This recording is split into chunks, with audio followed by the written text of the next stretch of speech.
So good evening. Welcome to the financial aid presentation from the University College Perspective. My name is James Flowers. I'm one of the associate directors in the Office of Student Financial Aid at the University of Washington, Seattle campus. And I bring to you, I'm going into my 27th year in financial aid, with 24 of those years being in the financial aid office at the University of Washington, Seattle. Next slide. So tonight you will be able to have some, if you have questions, you can ask them through the question icon that's being shown on the screen. You'll just type in your question, and as time permits at the end, we'll go through the questions and we'll group them together, and I'll try to answer as many as I can. If you have any additional questions, please feel free to contact your career college advisor at your individual high school, and they'll be able to assist you with those additional questions that I do not get to. Next slide, please. So the Office of Student Financial Aid at the University of Washington is located in 105 Schmitz Hall. However, during this time of the pandemic, our office is temporarily closed. We're working remotely. Individuals that have questions for the University of Washington or any general financial aid questions, you can send them to our standard office OSFA email address, and it's right there on the screen. And one of the counselors or managers will get back to you depending on your question. And sometimes we may have to refer you directly. If you're not attending the University of Washington, we'll have to refer you directly to the school that you're planning to attend. Next slide, please. So tonight we're going to discuss what is financial aid, the cost of attendance, expected family contribution, what is financial need, applying for financial aid using the free application for federal student aid, the FAFSA, or the Washington application for state financial aid, the WASFA. Also, I'll touch on special circumstances and the release of information form for students. Next.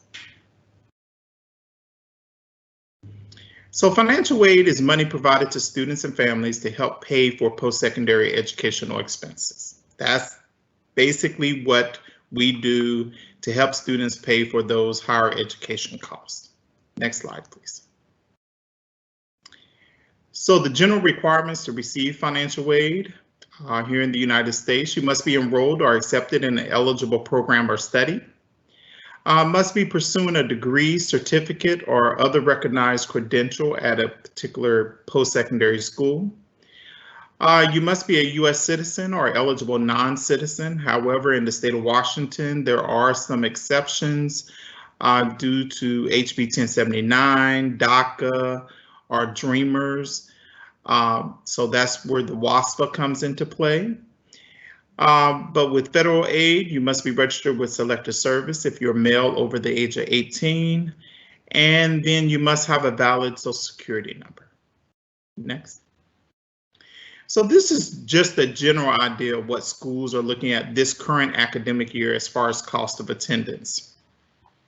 And I just want to say that basically in financial aid, you'll see that we use a lot of acronyms as far as describing cost and EFC. You'll see that a lot going through your experiences with financial aid offices over the next 4 years, and then when you go into graduate or professional schools. But in the cost of attendance for this year, you're looking at the community colleges here in the state of Washington at $20,223. Four-year publics like the University of Washington, Washington State University, you're looking at about $29,319.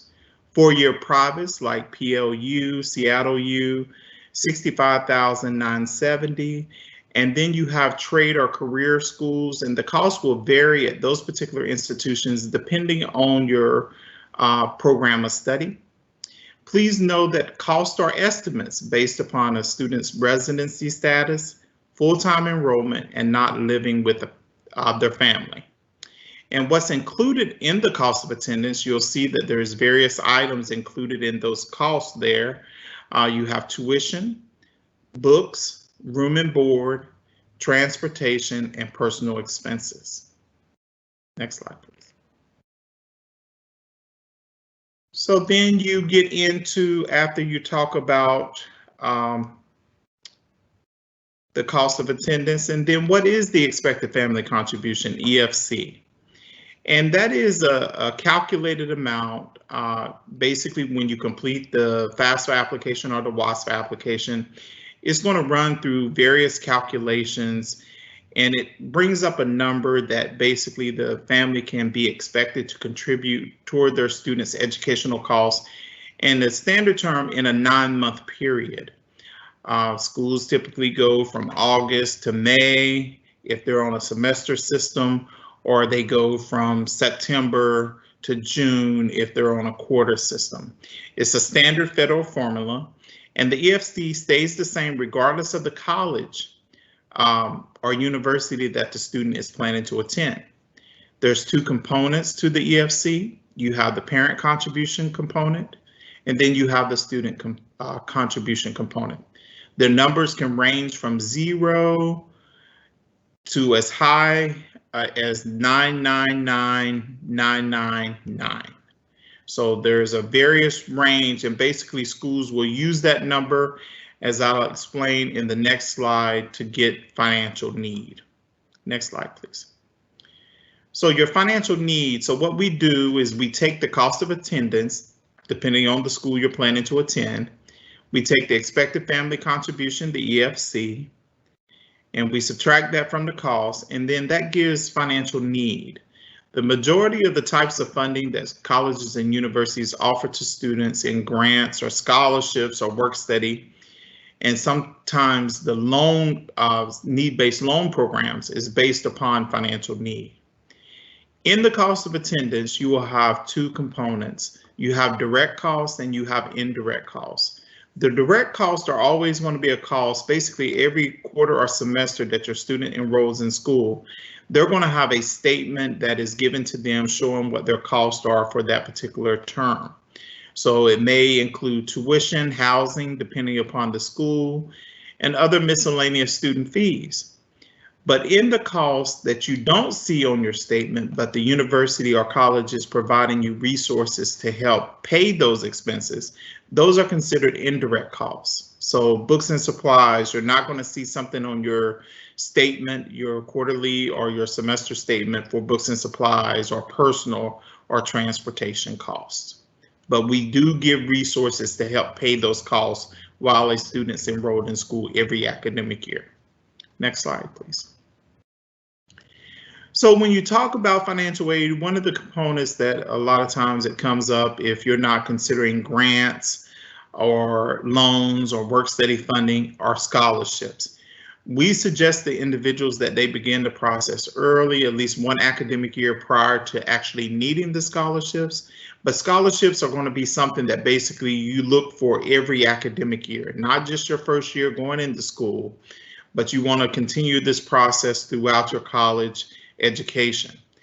Applications are generally requested 2 to 3 months before a deadline. And the kind of sources that are out there, you have need-based scholarships, you have a combination of need and merit-based scholarships, you have local scholarships as well as national scholarships. Next slide, please. The scholarship applications are self-search. So you want to make sure that you're checking in with your high school counselor, the library, college search services, but you want to make sure that you're not paying any of these types of agencies, especially the college search services, to do any type of scholarship search for you. You're trying to get money. You're not trying to give money away. So that you want to just keep that in mind when you're out there looking for scholarships. Some schools also require their own separate scholarship applications on top of the FAFSA or the WASFA application. Next slide. So again, you want to plan ahead, meet with your mentors. That can still happen, even though we're past summer and autumn. Keeping in mind that the deadlines are happening now, and sometimes scholarships do require on-site interviews. So you want to keep that in mind when in your planning for scholarships. Next slide, please. So the next, there are some free online scholarship resources that we here in the presentation. FastWeb is one. Here in the state of Washington, they have the Washboard, the College Resource Network, and then you have Scholarship Junkies. That's a online search engine that was developed by some graduates of the University of Washington Seattle campus, and they have helped thousands of students with millions and millions of dollars throughout the country obtain scholarship resources to help pay for their education. So that's a site that basically is a free online scholarship resource. So you want to check them out. It's a local product that students that went through the process of receiving scholarships, now they're helping those that are coming behind them. Next slide, please. So when you get into applying for financial aid, all schools in the United States, they use the free application for federal student aid, or the FAFSA application. And then you want to go to studentaid.gov. It's a site there. Basically, when you log in, the student will have their own login information and password, as well as the parents will have their own login and password as well. And if you're unable to complete the FAFSA application because you have to be a citizen or eligible non-citizen here in the United States, but you're a resident of the state of Washington, you may be able to complete the WASFA application at readysetgrad.org WASFA. Complete that application. It will be sent to the schools here in the state that you list on the application, and the schools will help determine, similar to the FAFSA application, they'll help determine what types of financial aid, or even if you meet the criteria to be considered for any state or institutional funding based upon the WASFA. But some schools also use the CSS profile by the College Board, but there is a fee attached to this particular application. So you want to keep that in mind, that some of the private schools, they use that particular application because they ask more detailed questions on their particular application that the FAFSA application or the WASFA application will not give them. So you want to check with the schools to make sure that they don't require the CSS profile. And then, but you're looking primarily at the private institutions that use the CSS profile form. The public institutions and some private, they only use the FAFSA application.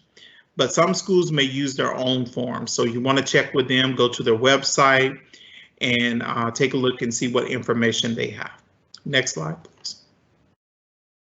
So the FAFSA WASFA application for the 21-22 academic year, the applications became available on October 1st.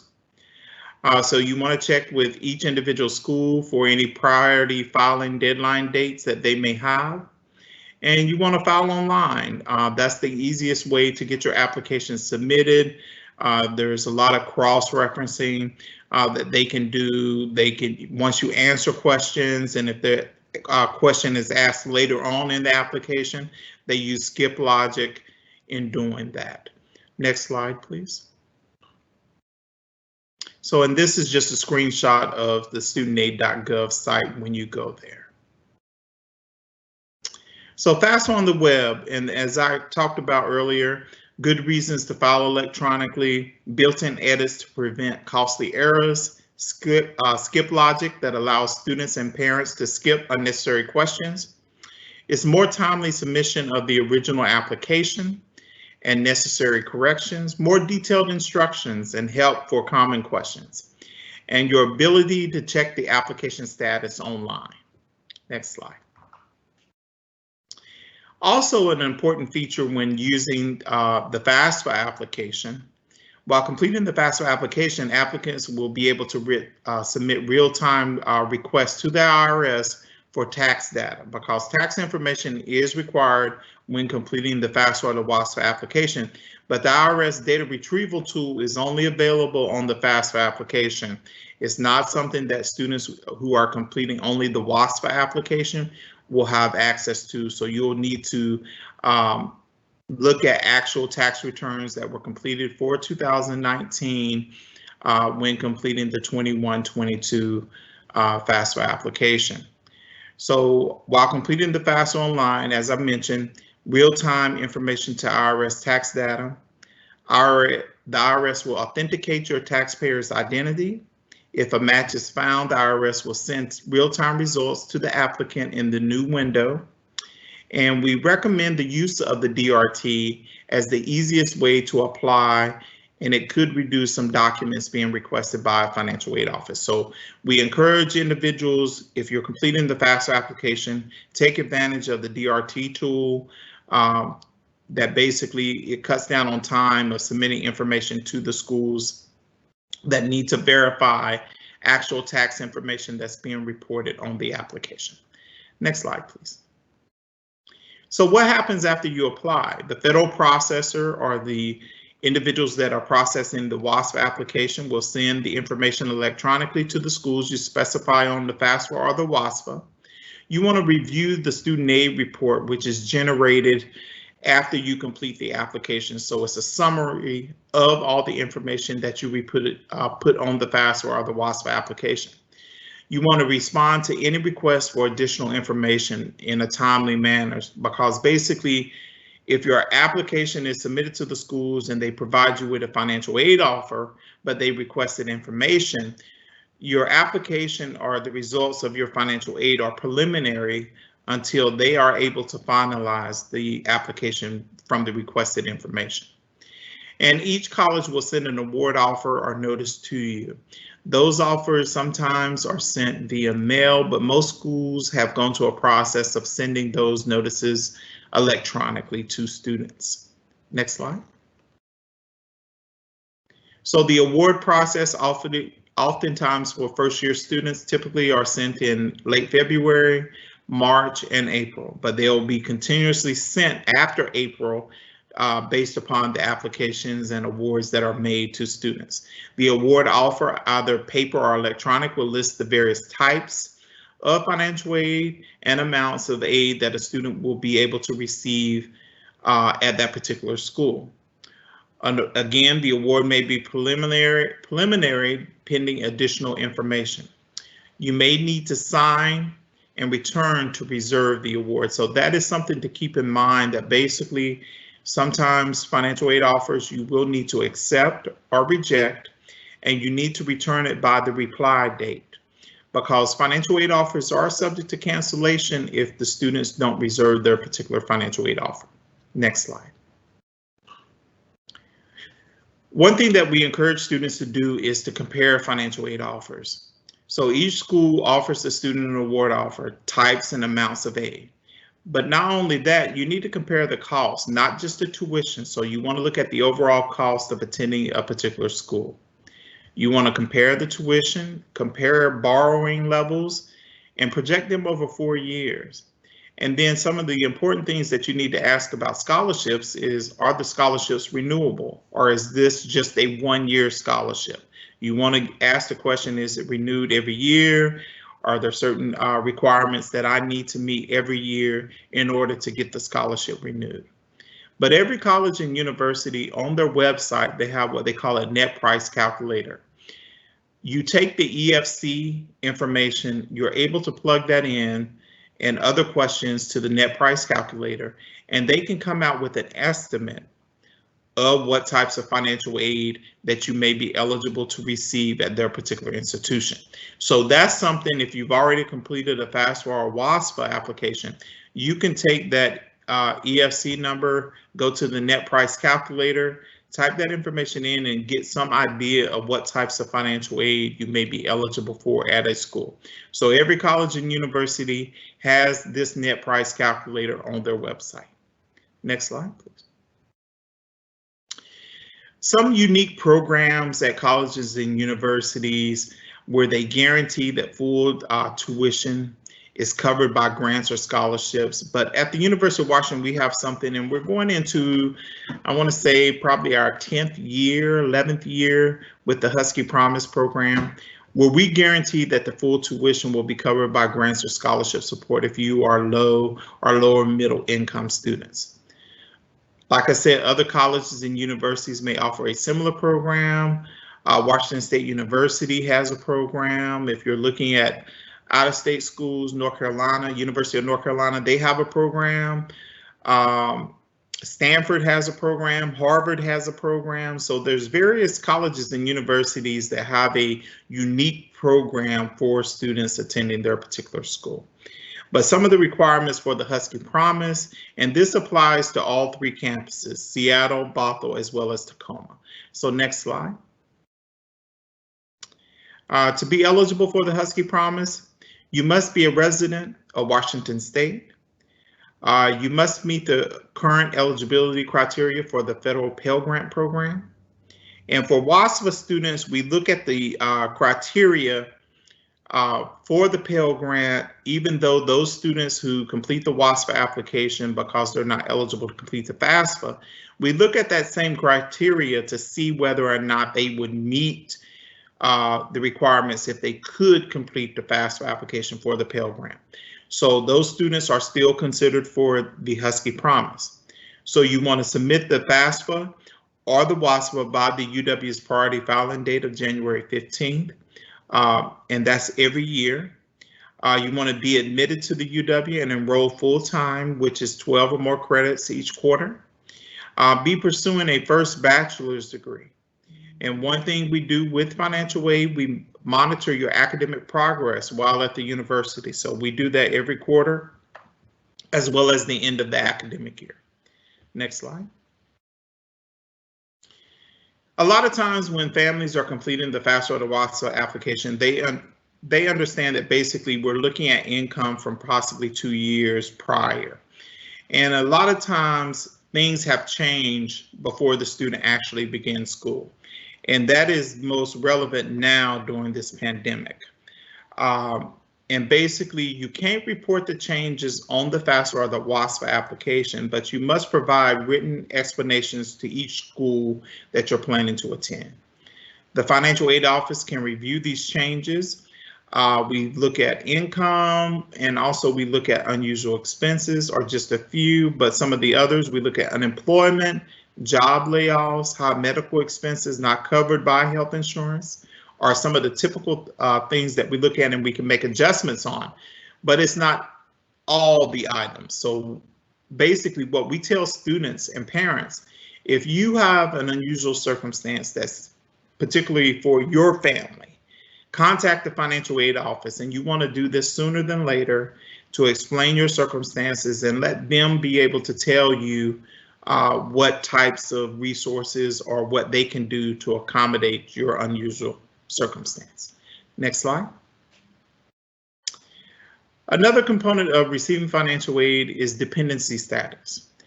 The federal government and the state of Washington, we look at dependent students based off of this criteria.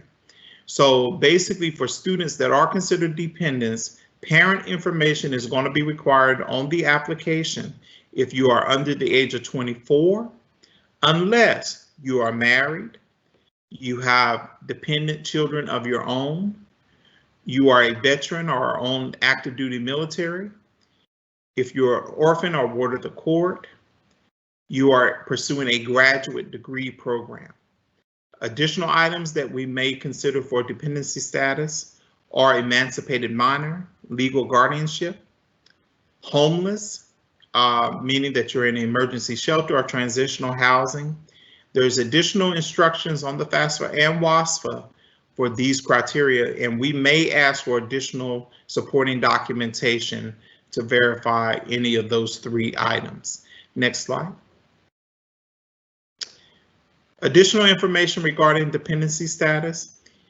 You want to look if your parent is either single or widowed, answer the questions about that parent only on the application. If your parent of record for the FAFSA or the WASFA has remarried, you must include step-parent information on the application. If your parents are divorced or separated, you only answer the question about the parent you lived with more during the past 12 months of completing the application. But if your parents are unmarried, but they're living together, you must provide information about both parents. And then you may have a situation where, what if you cannot obtain the parent information? contact the financial aid office that you're pursuing, at the school you're pursuing, and they'll be able to assist you through the process. Next slide. And then release the information. We always encourage students, because it's the student's application, even though that parents want to be involved in the student's process, you must remember that this is the student's financial aid record and account, and it's considered to be private information. So in accordance with U.S. privacy laws, university offices cannot give out information to parents or any third party without the student's written permission. Even if the parents are paying tuition for the student has to still give permission for them to contact our office. Well, they can contact our office, but the student has to have written permission on file with their office before we're able to release information to a parent or a third party. So you want to check with each school to see what process they have in place. And I believe that's the end of the slides. If there are any questions, Arlene or Jose, and then I can, excuse me? There are no questions at this point. Okay. Now, if anybody would like to add some real quick.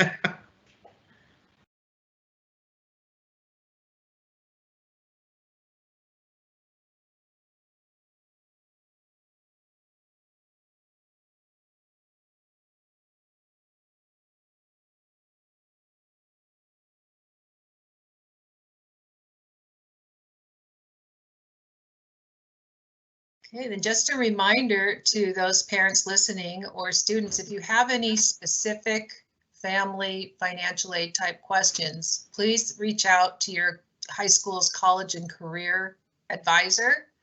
Our information is listed on the respective schools' websites, and we will be happy to respond and give you the best possible answer, or we will be reaching out to James for them. Yes. Yes.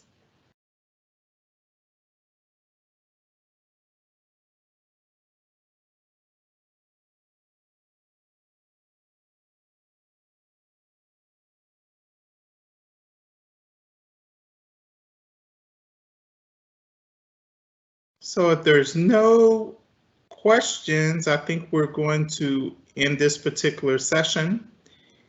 Give you time so that you can go to your next session. And again, as Arlene mentioned, if you have more specific questions, reach out to your college or career advisor at your school, and you can ask them the question if they need to get clarification or whatnot. They have my direct contact information to reach out to me. Thank you and have a good night.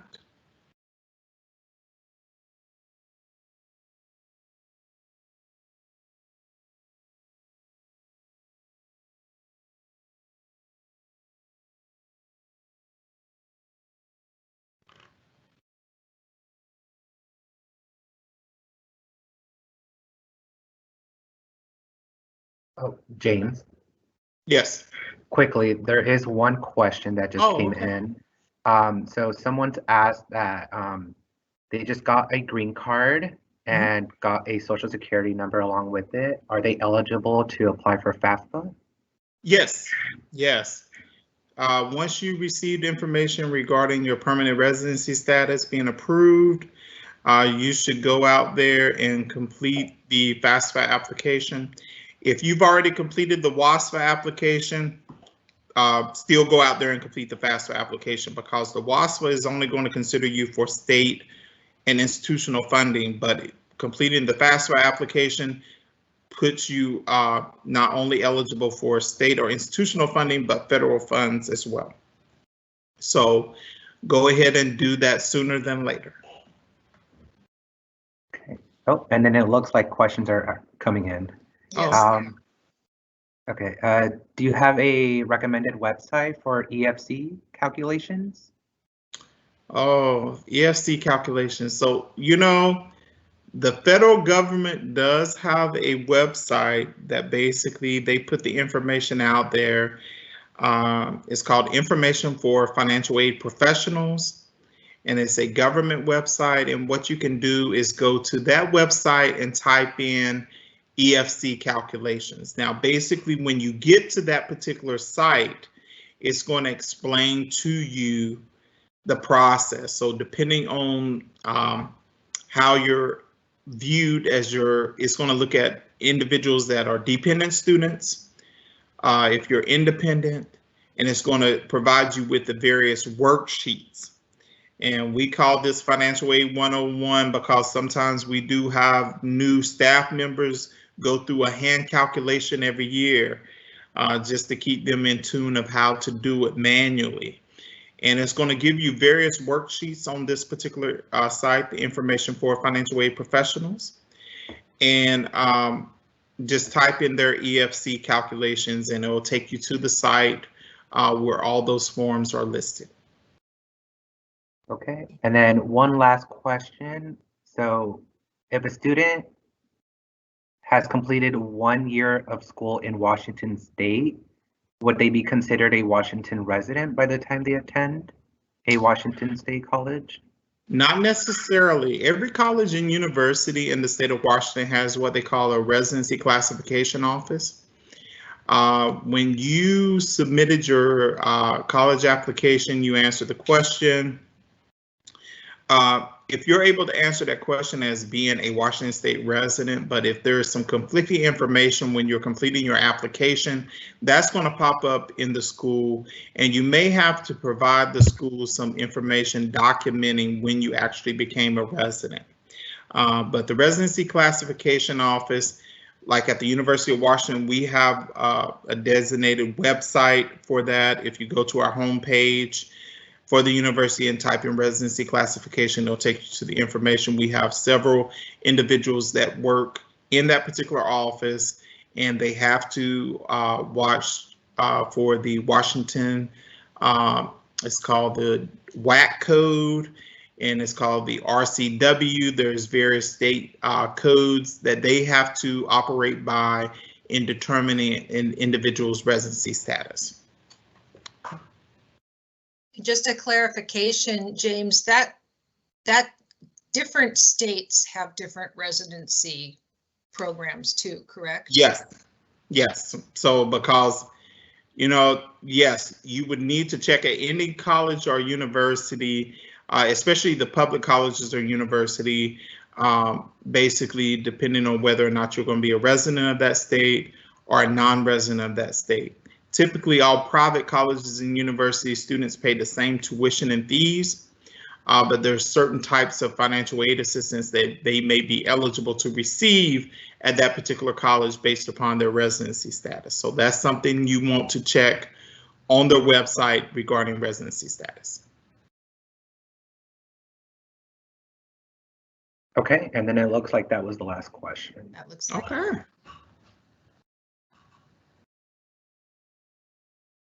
All right, everyone, we're going to take a 10-minute break. At 7:20, the next session starts. So if you want to hop off and go find a different session to join in, go do that now.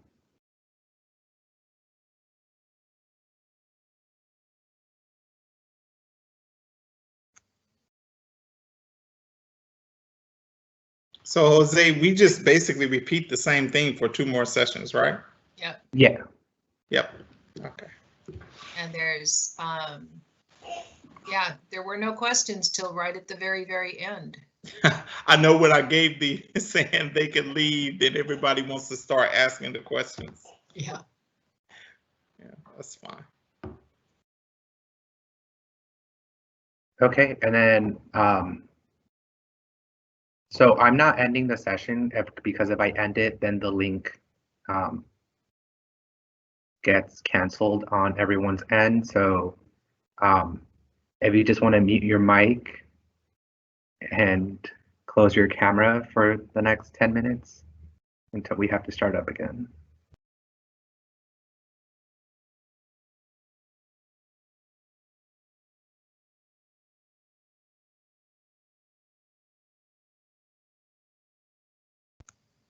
It starts at 7:20, so we only have about 7 minutes. Yeah.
Okay, you're ready to go whenever.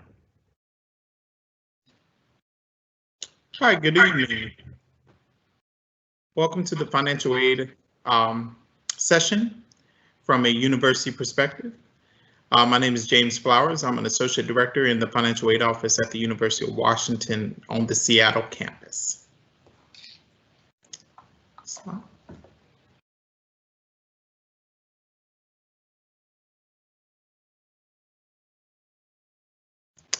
Tonight, you'll be able to answer any questions that you have regarding our presentation. You'll just type in your question, and as time permits at the end, I will answer the questions that have been given by the attendees. Next slide, please.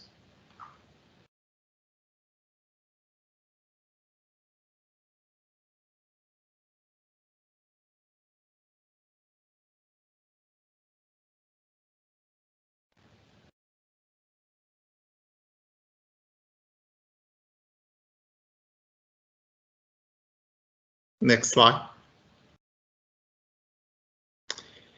So the Office of Student Financial Aid at the University of Washington is located in 105 Schmitz Hall. Individuals are able to contact our office via phone and via email. However, due to the pandemic, our office is temporarily closed through June 30th. But individuals can email us. That's the preferred way to contact our office. Send us an email and one of our financial aid counselors or our management team will get back to you in a timely manner. Next slide.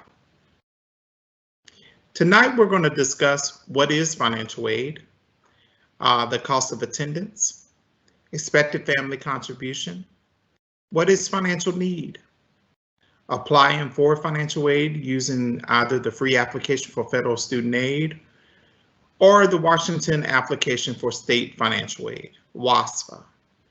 Also, we'll talk about special circumstances and the release of information form. Next slide. So what is financial aid? Financial aid is money provided to students and families to help pay for post-secondary educational expenses. So this is for your college degree, for your bachelor's, or if you're pursuing a master's or a professional degree. So financial aid is there to help with those expenses. Next slide. General requirements to be eligible for financial aid. Students must be enrolled or accepted in an eligible program or study. Must be pursuing a degree, certificate, or other recognized credential at a college or university. Must be a U.S. citizen or eligible non-citizen. However, in the state of Washington, with the WASFA application, students who are HB 1079, DACA exceptions, or Dreamers, the state application, the WASFA, is available to be considered for state and institutional aid at a college or university. Must be registered with Selective Service if you're male over the age of 18, and must have a valid Social Security number. Next slide. In looking at attending college, depending upon the type of college you're planning to attend, here's an example, some examples of the cost of attendance for this current academic year. At community colleges here in the state of Washington, you're looking at $20,223. Four-year publics like the University of Washington, Washington State University, Central Washington University, you're looking at about $29,319. Four-year privates like Pacific Lutheran University or Seattle University or Seattle Pacific University, you're looking at $65,970 a year. And then you have trade or career school. Depending upon your program of study, the cost will vary. Now, these costs are estimates based upon a student's residency status, full-time enrollment, and not living with family while attending school during the academic year. The cost of attendance includes tuition, books, room and board, transportation, and personal expenses. Next slide, please. So what is the expected family contribution? And that's an amount that the family can look towards paying while they're enrolled in school, sometimes for a 9-month period or sometimes for a 12-month period if the students are attending summer school. It uses a standard federal formula. The EFC stays the same regardless of the college or university that the student is planning to attend. And there's two components to the EFC. You have a parent contribution component, and then you have a student contribution component. Next slide.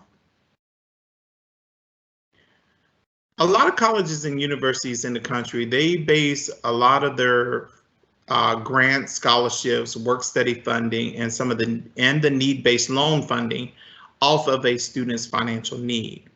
So the way we calculate a student's financial need is we take the cost of attendance, subtract out the expected family contribution EFC, and that'll give you the financial need at that particular school.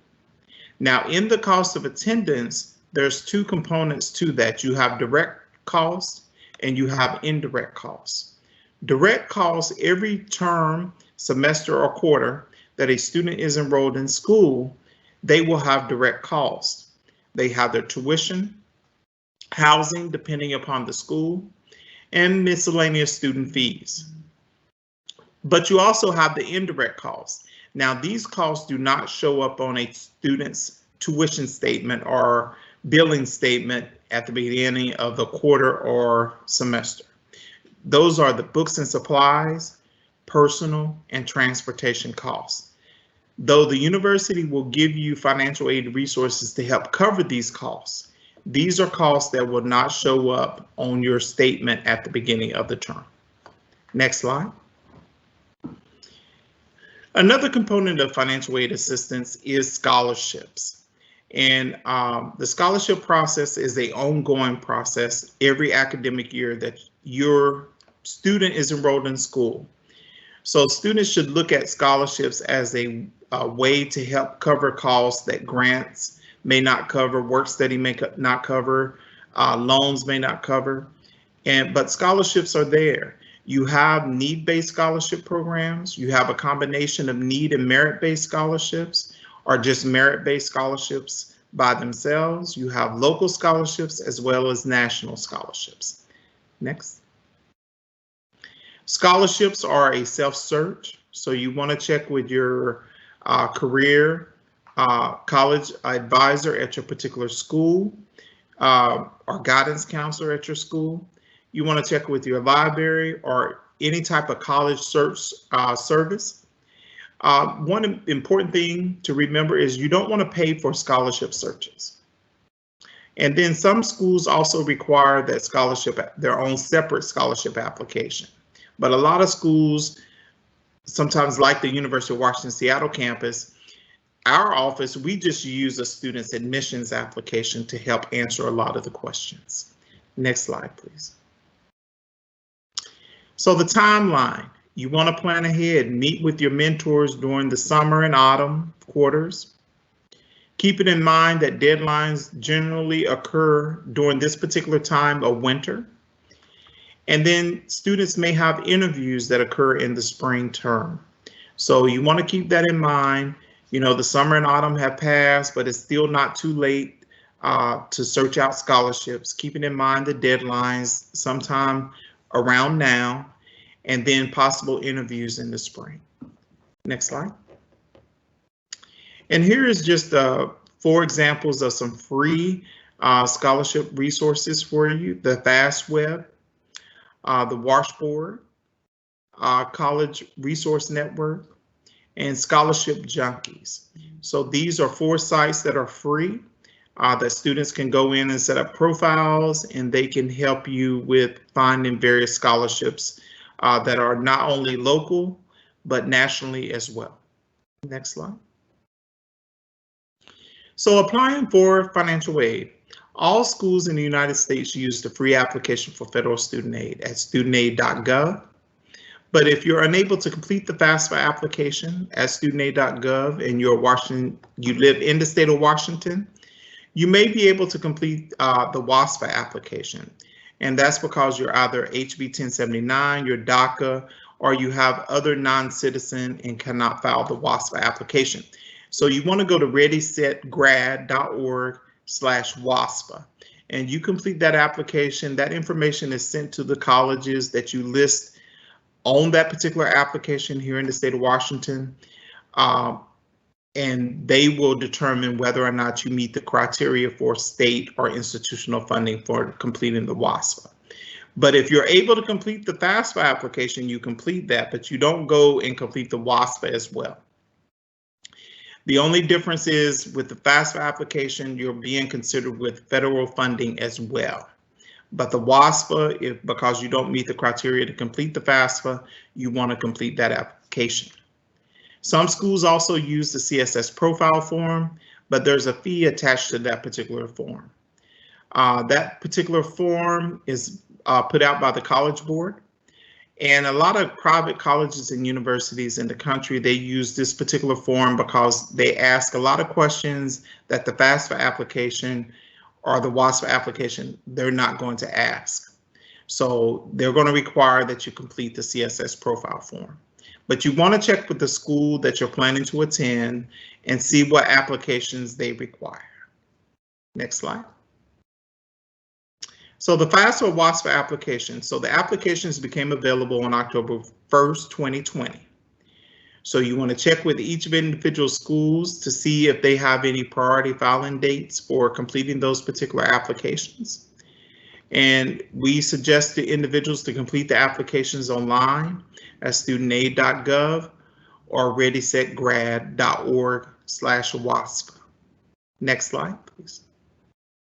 And this is just a screenshot of the FAFSA at studentaid.gov. This is where you'll basically the launching pad for completing the application, the FAFSA application. Next slide, please.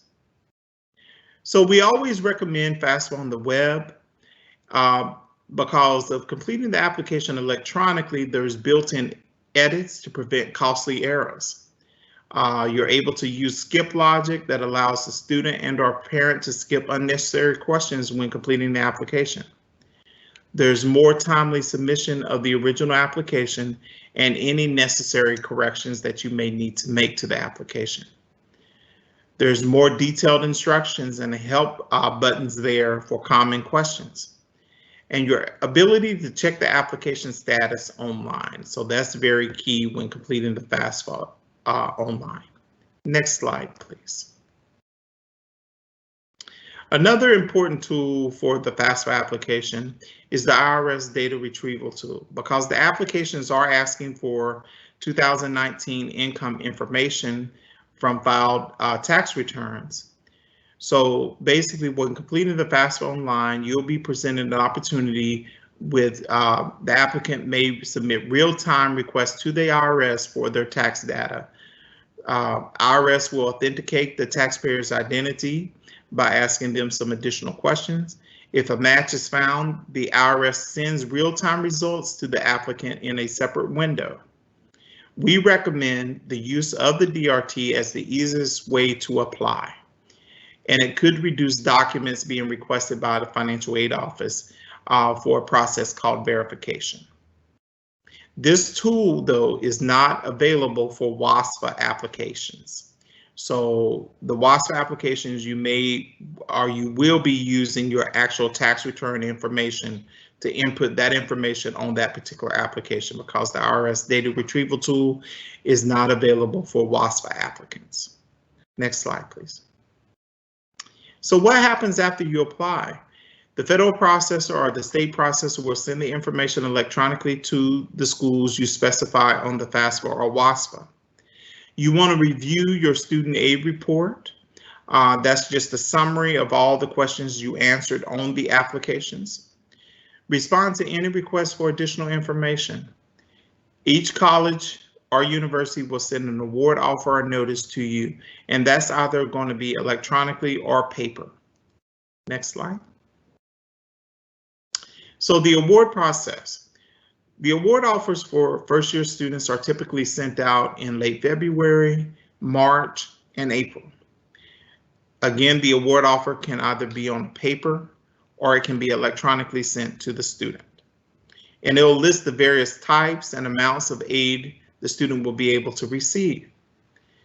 Please be reminded if the schools are requesting additional information, the award may be preliminary until the additional information has been received and reviewed at the particular school.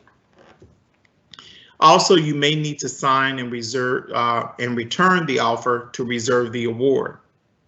Financial aid offers or awards are subject to cancellation if they're not signed and returned by the given date on the award offer. Next slide, please. Important things to remember after you apply for financial aid, you receive your financial aid offers. You want to compare the award offers.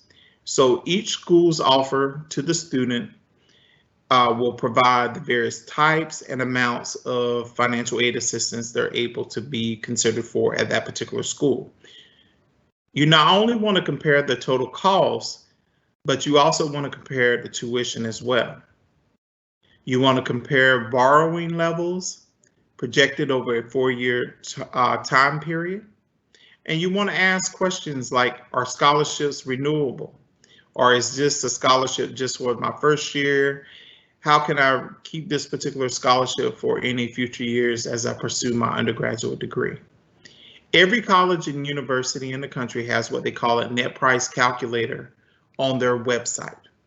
You can take the EFC number and you can plug that in and answer a few other questions, and schools can give you an estimate or guesstimate of the types of financial aid that you will be eligible to receive at that particular school. So you can just play around with using various numbers in that to see what types of financial aid you may be offered at a particular school. It's a free calculator on school's website, and yes, every college and university in the country has this on their site. Next slide. There are various programs out there that schools will use to attract students. One particular program that we have at the University of Washington campus, and this is available at all 3 campuses, Seattle, Tacoma, as well as Bothell. We call it the Husky Promise Program. We're going into, I believe, our 11th year in offering this particular program to students. It guarantees that the full tuition will be covered by grant or scholarship support if you are a low or lower middle income student. And like I said, other colleges and universities may offer a similar program, whether it's a public institution or a private school. So you will want to check with them individually to see if they have a similar type of program. Next slide. So to be eligible for the Husky Promise program, students must first be a Washington State resident. They meet the current eligibility criteria for the federal Pell Grant program. But we do consider students who are only able to complete the WASFA because they do not complete the FAFSA application to be considered for Pell. We use the same guidelines for Pell recipients to see if they would be Pell eligible if they completed the WASFA application. So we have some behind the scene mechanisms in place to where those students who are only completing the WASFA application can be considered for Husky Promise. You want to submit the FAFSA application or the WASFA by the UW's priority date, which was January 15th for the following academic year. Be admitted to the UW and enroll full-time, which is 12 or more credits per quarter. Be pursuing your first bachelor's degree and maintain satisfactory academic progress while at the UW. So we monitor academic progress at the end of each quarter, as well as at the end of the academic year. Next slide. So you're saying that basically I submitted my application, but the income information is from 2 years ago, and that's no longer relevant due to the pandemic or other changes that have occurred with my family. So we ask, and you cannot report those types of changes on the FAFSA or WASFA application. So what we suggest to students and families is to write these explanations down, send them to each college or university, be as detailed as possible in your explanation to explain the changes that have occurred. We can review changes in income for the student and or parent and unusual expenses due to unemployment, job layoffs, high medical expenses that are not covered by health insurance, are just some of the few things that we can review. It's not all the things. So if you've experienced a special circumstance or an unusual circumstance with your family, and you're not knowing whether or not we can consider that particular circumstance, reach out to the college or university. Talk to someone in their financial aid office to see what type of adjustments can be made. And this is something that's basically now being promoted more so than ever, again, because of the pandemic. Next slide. In applying for financial aid, we look at dependency status for students. So whether or not you are required to put your parents' information on the applications, there's a series of questions that are being asked throughout the application. So for a dependent student, you're considered a dependent student, and your parent information is required unless you are married, you're over the age of 24, you have dependents of your own, you're a veteran or on active duty military, if you're an orphan or ward of the court, or if you're pursuing a graduate degree program. Some additional items that we may consider in dependency status: we look at emancipated minor, legal guardianship, we look at homeless, emergency shelter, or transitional housing. There's some additional questions on the applications that basically students can answer regarding their status. And then basically we can request additional documentation. So when we talk about needing additional documents to finalize a financial aid offer, this may be one of them. Next slide. Also regarding dependency status and students not knowing basically what parents' information to put on the application. If your parent is either single or widowed, answer the questions about that parent only. If your parent of record for the FAFSA has remarried and you have a step parent's information is required on the application. If your parents are divorced or separated, answer the questions about the parent that you lived with more during the past 12 months leading up to completing the application. If your parents are unmarried and living together, you must provide information about both parents. And then we have those students that are unable to provide parent information at all because none of these questions or statements apply to their situation. Contact the financial aid office at your school that you're planning to attend, and they will basically provide you with some possible resources or solutions to your questions if you cannot provide parent information. Next slide. And then you have releasing information. Remember, a student's financial aid record and account is their private information. In accordance with U.S. privacy laws, university offices cannot give out information to parents or any third party without the student's written permission, even if the parents are paying tuition for the student. So students and parents should check with the schools that they're looking at, check with their financial aid office to find out what their individual process is. Some schools, they have a statement. Our process is basically, it's an electronic document and it stays there as long as the student has it in our system. But the student would have to remove that if they no longer wish that that information can be released to a parent or third party. And I believe that's the end of my slides. If there's any questions, there are a couple feel free. Yeah. Yeah, I have 2 questions at this point in time. If anybody else is thinking of something, go ahead and put that into the question and answer area. The first one is, are green card holder students eligible for financial aid? Yes, those students are considered permanent residents of the United States. So they meet the eligible,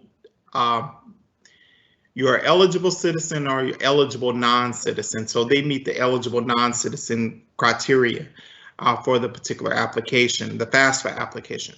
So we ask that they complete the FAFSA application so that they can be considered for federal funding as well as the state and institutional funding here in the state of Washington. But basically, even if you're not considering schools in the state of Washington, you can still complete the FAFSA application to be considered for federal aid or institutional aid at other schools outside of the state.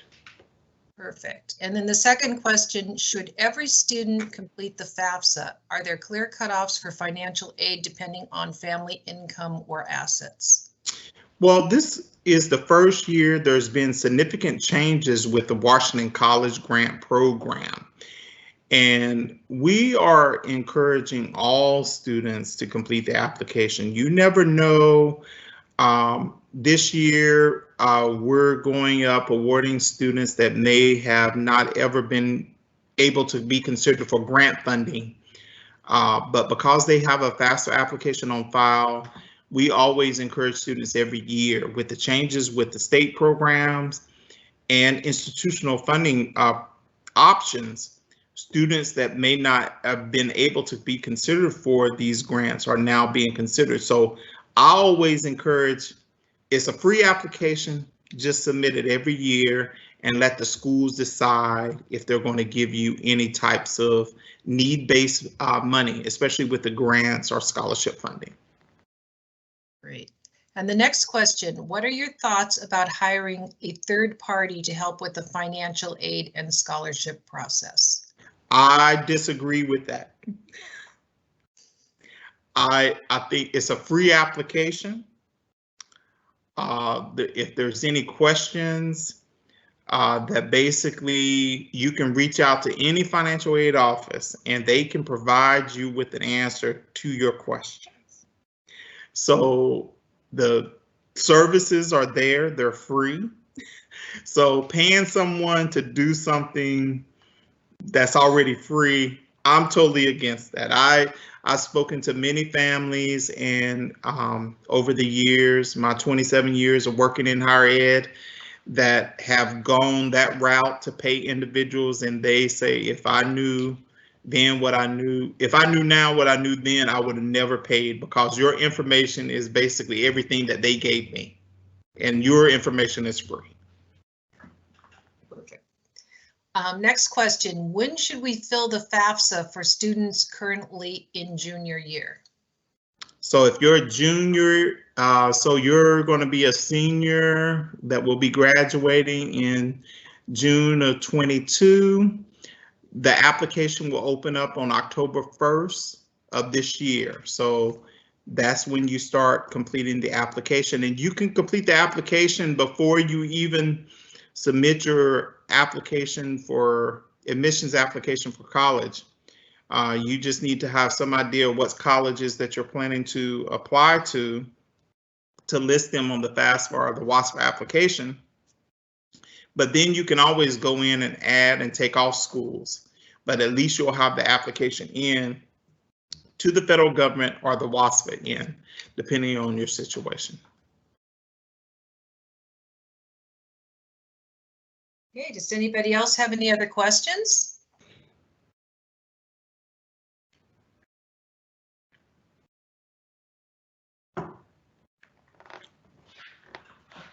Okay, we'll hold on for a couple of more minutes. The session doesn't end until, what time is it? 7:50. So I'm going to end it with a suggestion. If you do have family specific financial aid questions, which many families do have those, each of the high schools has a college and career advisor. My name's Arlene Scott. I'm the advisor for Sammamish High School.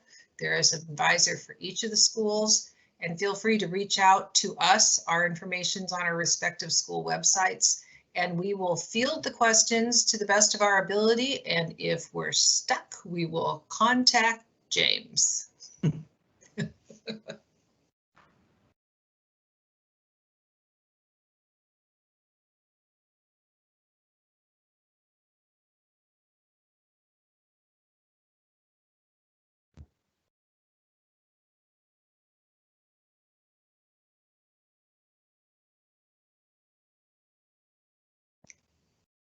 Question again, what tax year do they look at if my student is a junior? So for the 21-22 school year, they're looking at the 2019 taxes. So for I'm just trying to get my years right. So if you're a junior, you'll start school in 22, 23 school years. So they would be looking at the 20 calendar year tax rates.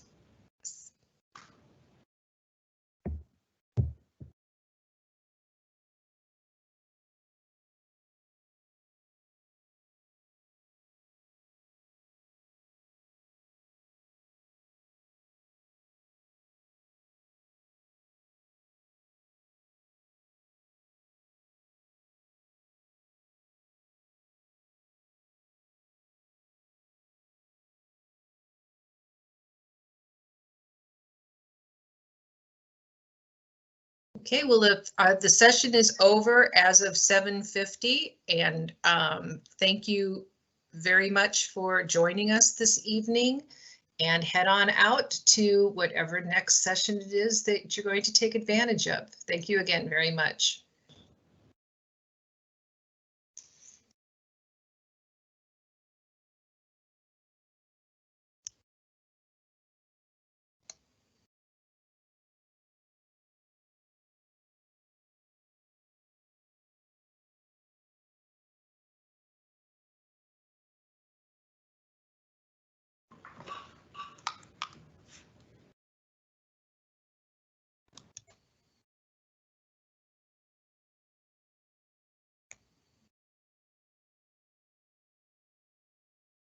And one of the participants sends their thank yous.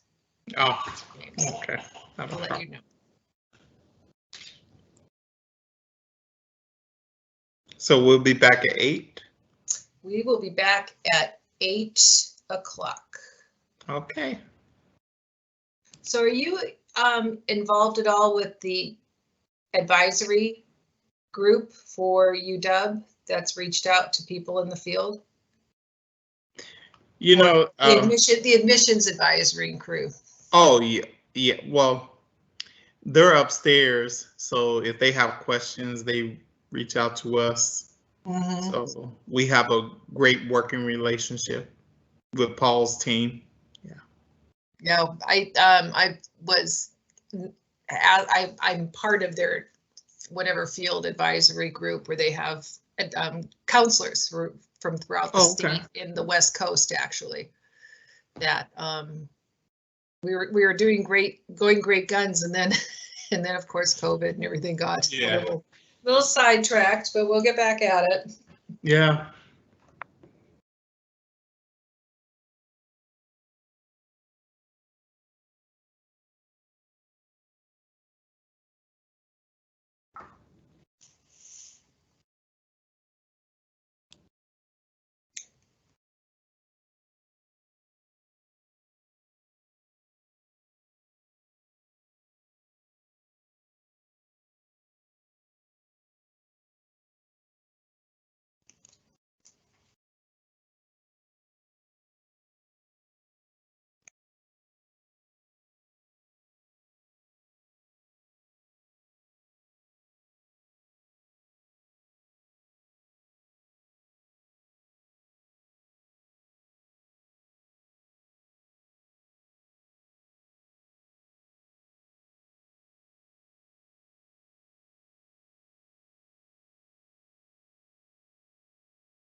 Okay, you're ready to go whenever.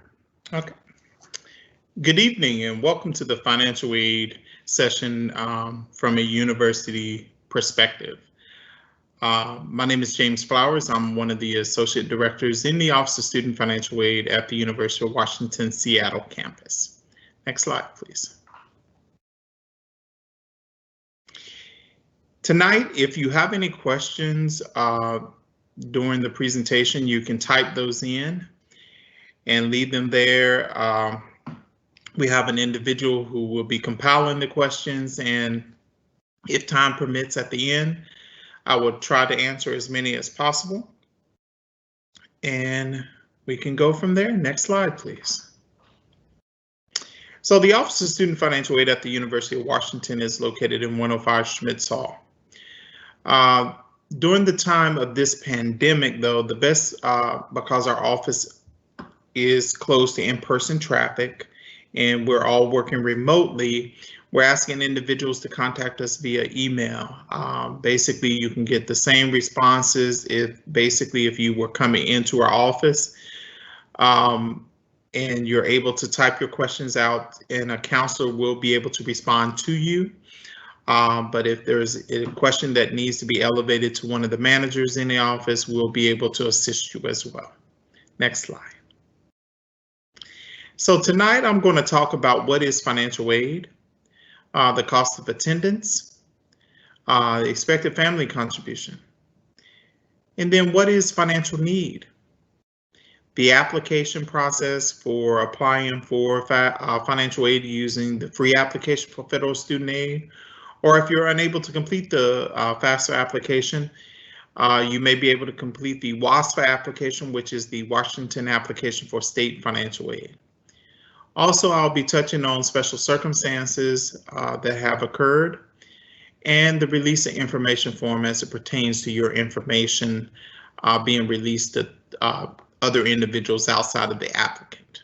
Next slide, please. So financial aid is money provided to students and families to help pay for post-secondary educational expenses. Next slide. General requirements to be considered for financial aid: you must be enrolled or accepted in an eligible program or study at a college or university. Must be pursuing a degree, certificate, or otherwise recognized credential. In completing the FAFSA application, you must be a U.S. citizen or eligible non-citizen.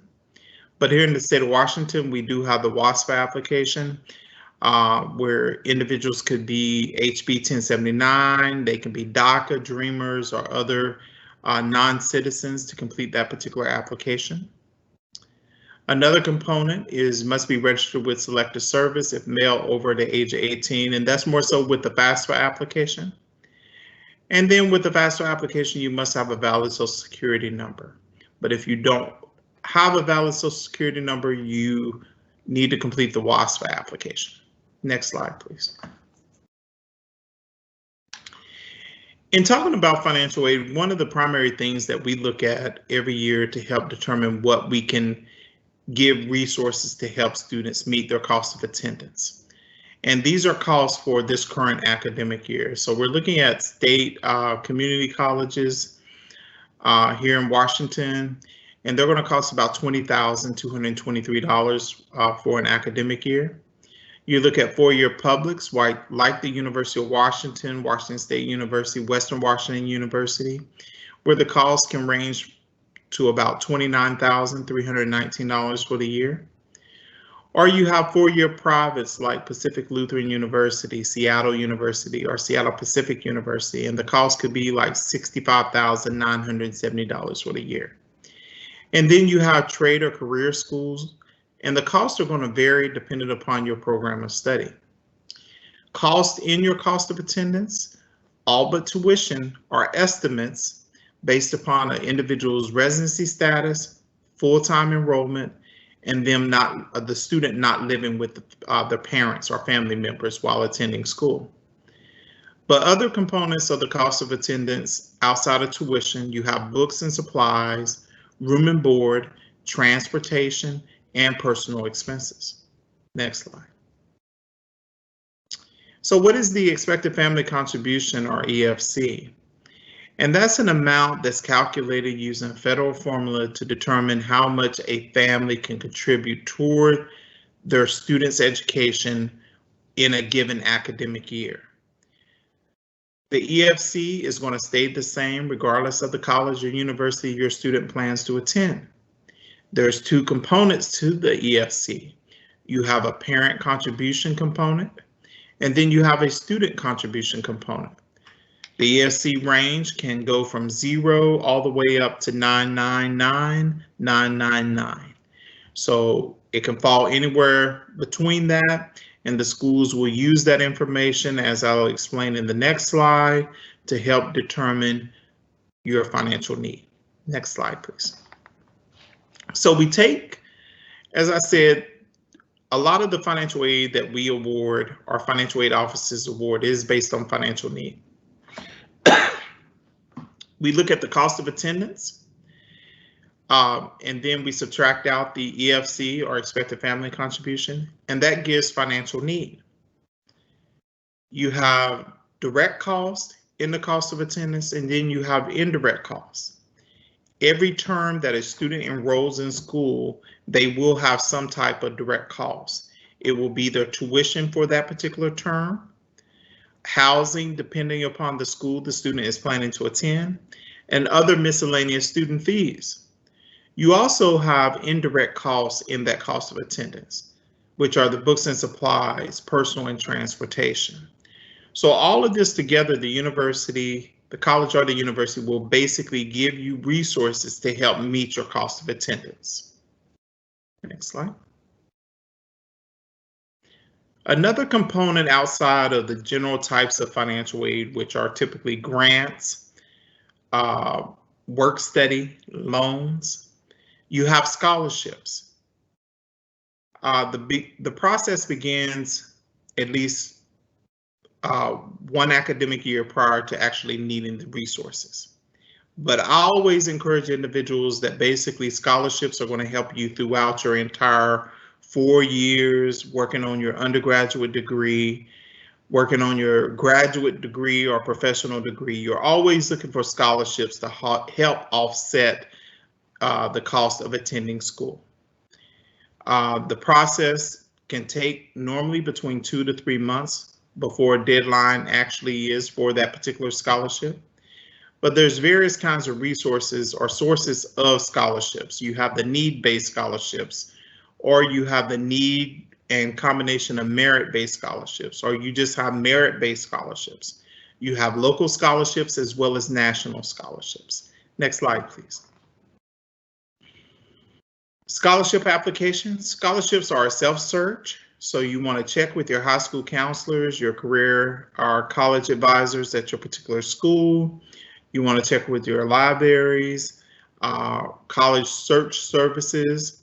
But in using the college search services, you want to make sure that you're not paying them for their scholarship searches. Most of the sites out that I'm going to provide are free searches that you can conduct, and you're not having to pay someone to do that. And then some schools also require scholarship applications, so they'll have a separate application that you'll need to complete.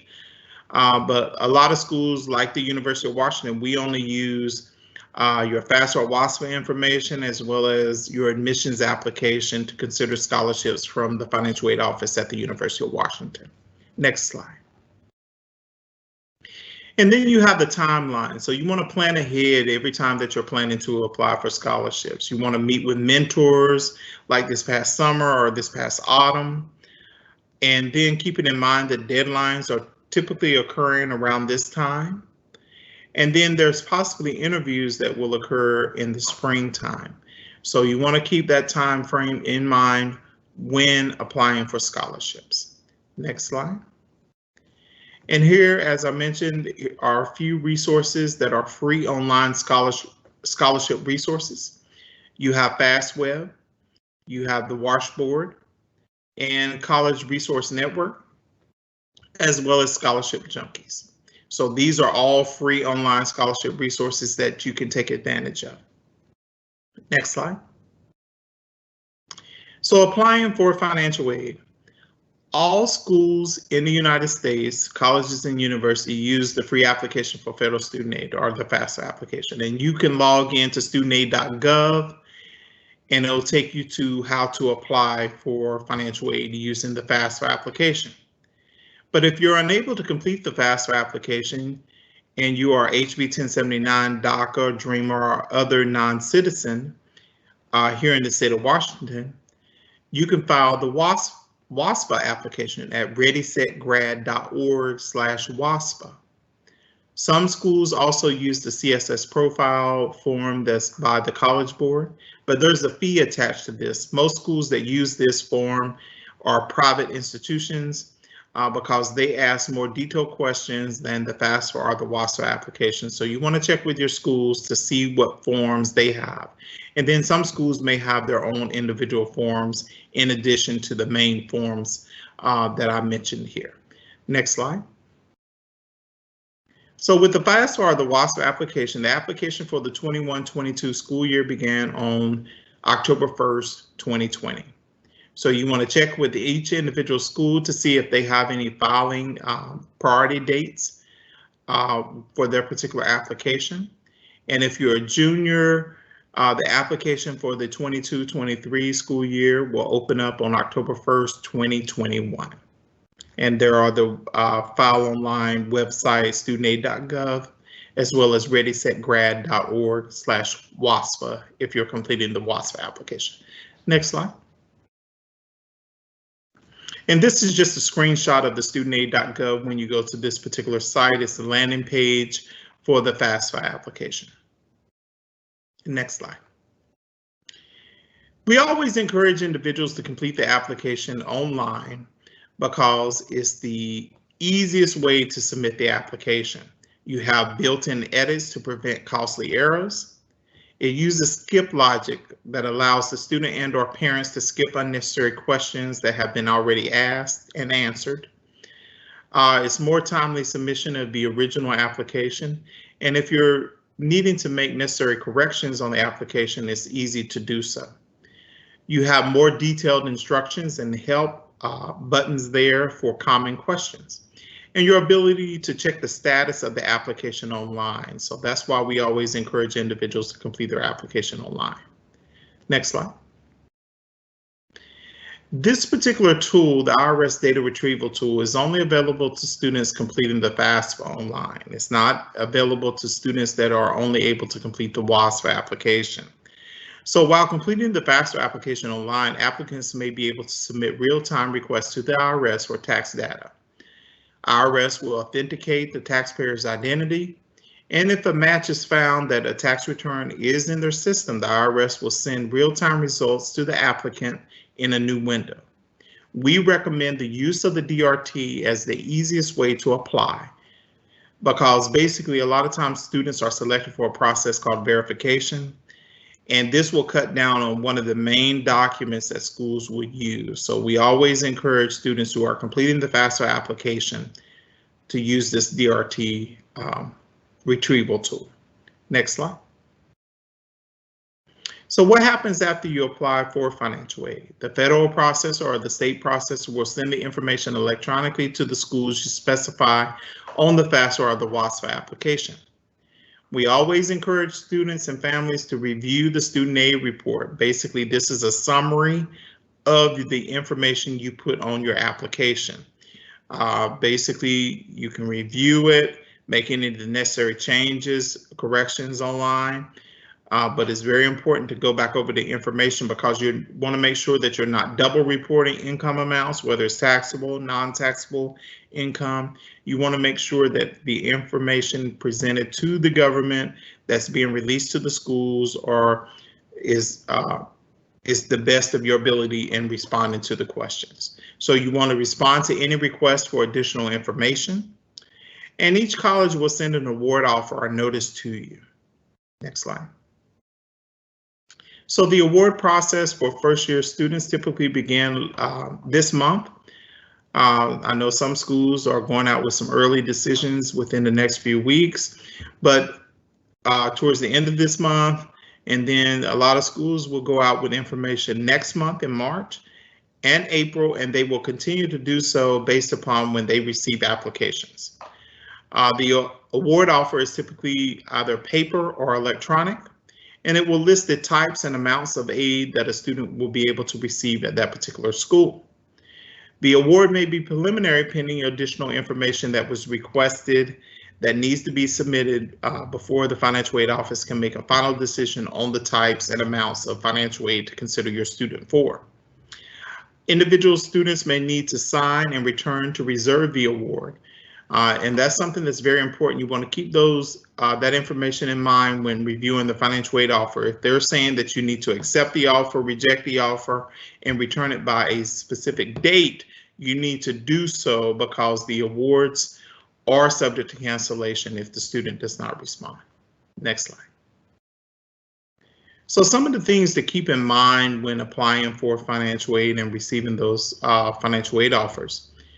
Each school is going to send you an offer, the various types and amounts of financial aid they're able to consider your student for. You want to compare the total cost, not just the tuition at the particular schools, but tuition is very important to compare at the various schools.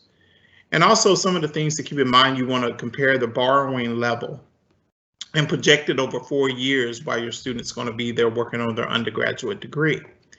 Ask if scholarships can be renewed. See if there's criteria in the scholarship notifications, if it's a 1-year scholarship, if it's a 4-year scholarship, if there's certain criteria that I must meet as a student to receive the scholarship every year. So those are some of the questions that your student and you, the parent, can ask the school about scholarships that are being offered. Also, something to keep in mind if you want to just see an estimate before you even hear back from a financial aid offer from a particular school. Every college and university in the country has on their website something called a net price calculator. You can take that EFC number, plug that in, and answer some other general questions on the school's website, and it can give you a guesstimate or estimate of the types of financial aid that your student may be eligible for at that particular school. Next slide. Some unique programs that many colleges and universities have, they created over the past decade, are promises to guarantee certain resources to cover full tuition at that particular school without the student having to take out loans. And one of the programs that we have at the University of Washington, and this entails programs at the Tacoma campus, Bothell campus, as well as the Seattle campus. It's called the HUSKY Promise Program. And it guarantees full tuition will be covered by grant or scholarship support if you are a low or lower middle income student. Other colleges, like I said, and universities may offer a similar program, but you would need to check with them individually. So on the next couple slides, I'm going to give some information regarding the HUSKY Promise Program. Next slide, please. To be eligible for the HUSKY Promise Program, you must be a Washington State resident, meet current eligibility criteria for the federal Pell Grant. So the students that basically are completing the WASFA application, though they're not being considered for Pell, we will look at the criteria that would make a student eligible for the Pell Grant when they complete the WASFA application, because that EFC number helps us determine who's eligible for Pell. So students that are completing the WASFA application will have an EFC number, and if they're in that Pell range, they will be considered for the HUSKY Promise Program as well. So we say to complete the FAFSA application or the WASFA application by the UW's priority filing date of January 15th for the next academic year. For 21-22, it should have been completed by January 15th. But every year that you're enrolling at the University of Washington, you want to keep that date in mind of submitting your application. Be admitted to the UW and enroll full-time every quarter. So full-time enrollment is 12 or more credits per quarter. Be pursuing your first bachelor's degree at the university.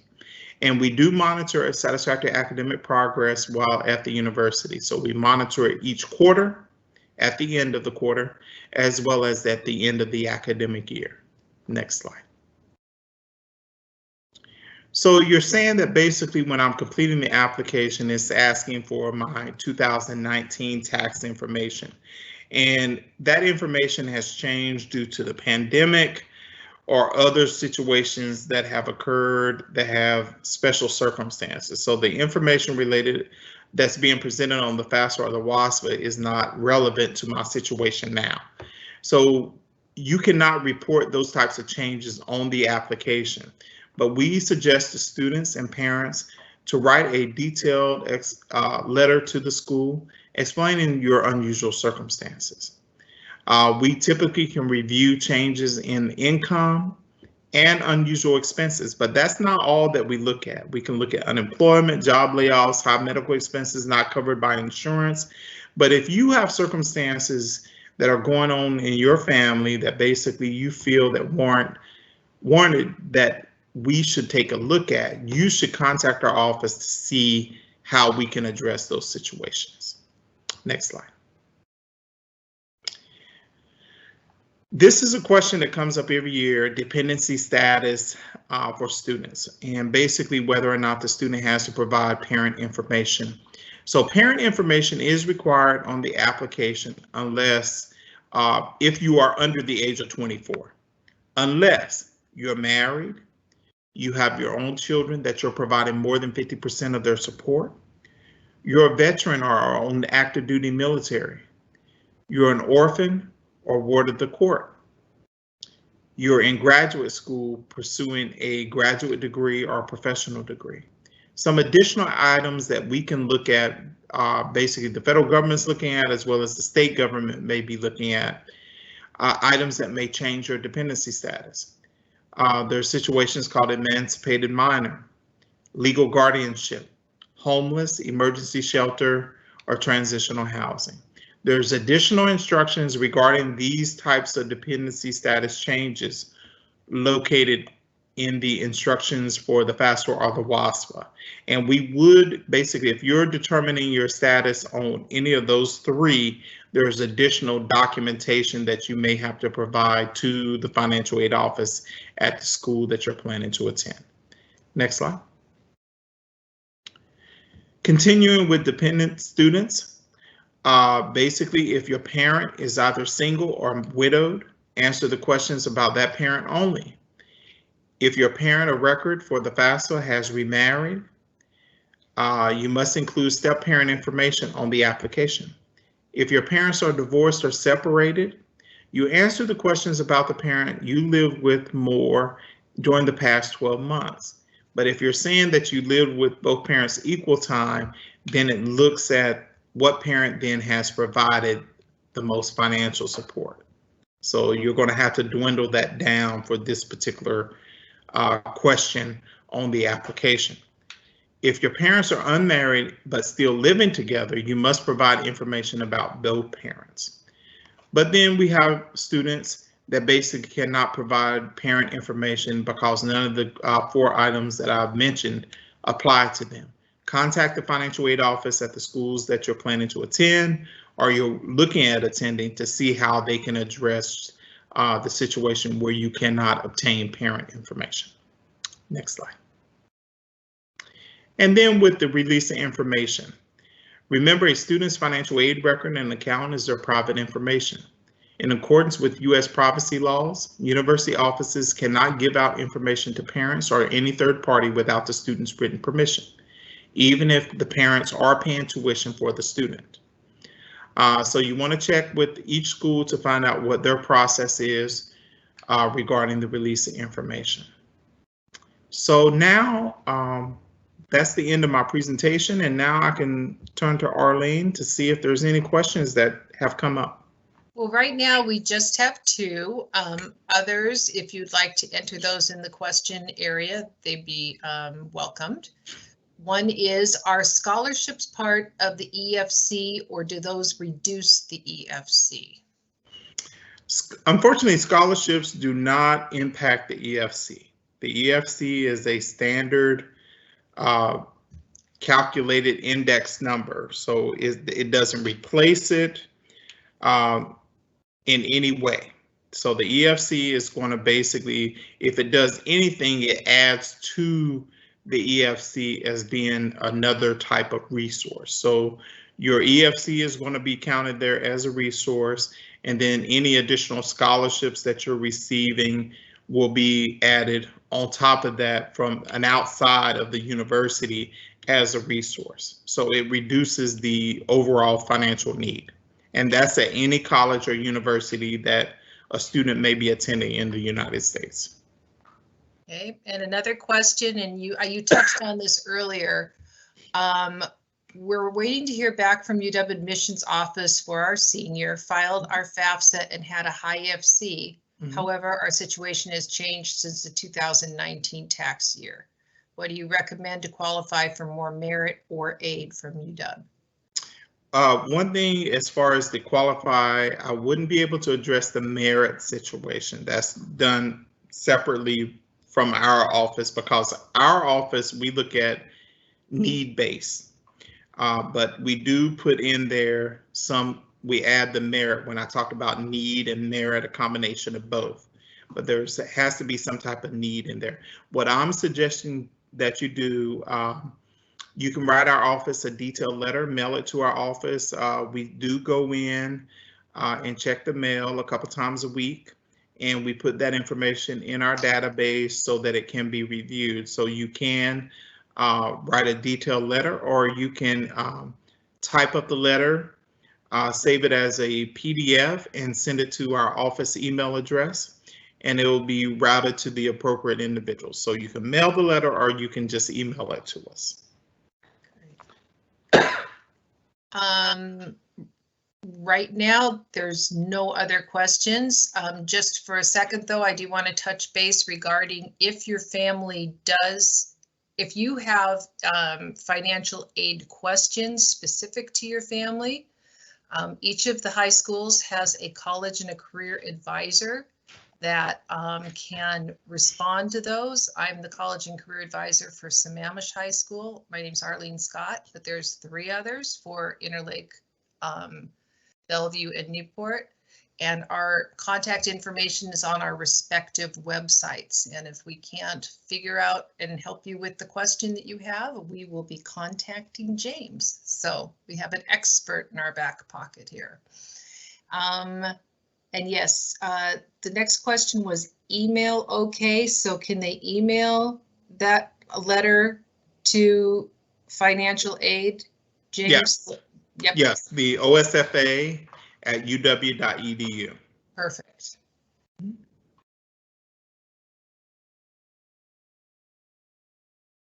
Okay, and then next question, should every family fill out a FAFSA? You know, I always encourage individuals to complete it because it's a free application, and you never know what types of financial aid assistance that students may be eligible to receive.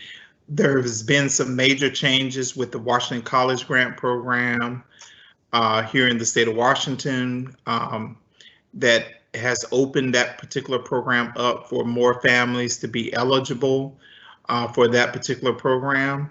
So, you know, you never know if there may be changes in your situation, and you're not trying to do things, wait, you know, at the last second when things may be needed. You never know when financial aid offices will be awarding additional grant funding sometimes, or scholarship funding. And the only way that basically they can determine whether or not a student would possibly qualify if they have a FAFSA or a WASFA on file. You know, it's always good to just be there, because especially with scholarships, you know, departments will contact us if your student is in a particular program and they want to know, and their scholarship is based on there's a need component. They're going to contact us to see if the student has a financial aid application on file.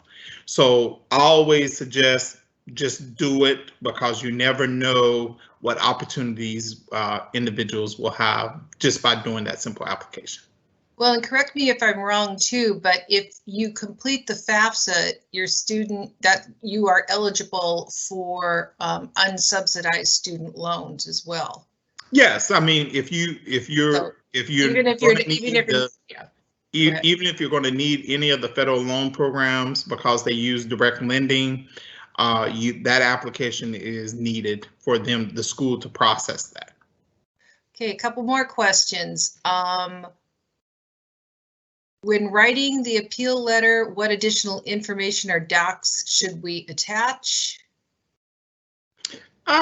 You know, I think that basically, if your letter is as detailed, explaining the circumstances that have occurred, without us knowing what the situation is, I would say be as detailed as possible in your initial letter.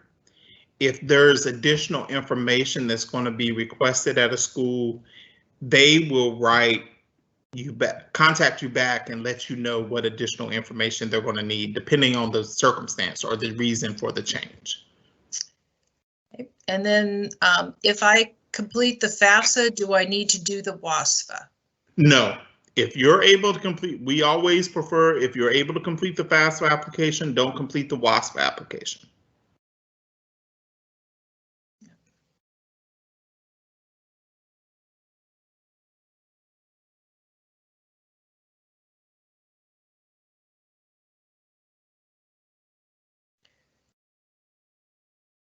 Well, let's see. That brings us to a close for the evening. Okay. We appreciate very much all of you attending, and hope that you got a lot out of the Bellevue School District College Conference this evening. And thank you very much, James, for your time with us. Oh, not a problem. Not a problem. Okay. Take care. All right. Take care. Have a good night. Good night. Plus, I think they shut us off.